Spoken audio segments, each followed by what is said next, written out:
মৰিগাঁৱৰ পূব পলাহজুৰিত ভয়ানক পথ দুৰ্ঘটনা। গুৰুতৰভাৱে আহত হয় দুজনকৈ লোক। দুয়োজনকে চিকিৎসাৰ বাবে মৈৰাবাৰীলৈ প্ৰেৰণ। জানিব পৰা মতে দুয়োজনৰ ঘৰ মৰিগাঁৱৰ পূব পলাহজুৰিত। আহত দুগৰাকীৰ নাম হৈছে হানিফা আৰু আনজনৰ নাম হৈছে শ্বৰীফুদ্দিন বুলি জানিব পৰা গৈছে। আহত দুগৰাকীৰ নাম হানিফা আৰু আনজনৰ নাম শ্বৰীফুদ্দিন বুলি জানিব পৰা গৈছে। AS02 AB2018 নম্বৰৰ গাড়ীখন তীব্ৰ বেগত আহি গছ এডালত খুন্দা মাৰে। ইতিমধ্যে ঘটনাস্থলীত মৈৰাবাৰী আৰক্ষী উপস্থিত হয়।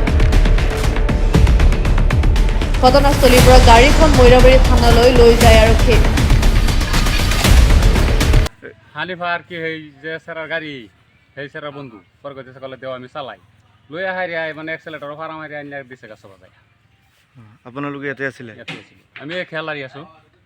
আমি দৌড় দি মানে আঁতৰি নগলে ঘটনা মানে বেয়া হৈ গ'ল। মৈৰাবাৰীৰ পৰা ৱাছিৰ আহমেদৰ ৰিপৰ্ট গ্লোবেল এণ্ড 24 নিউজ।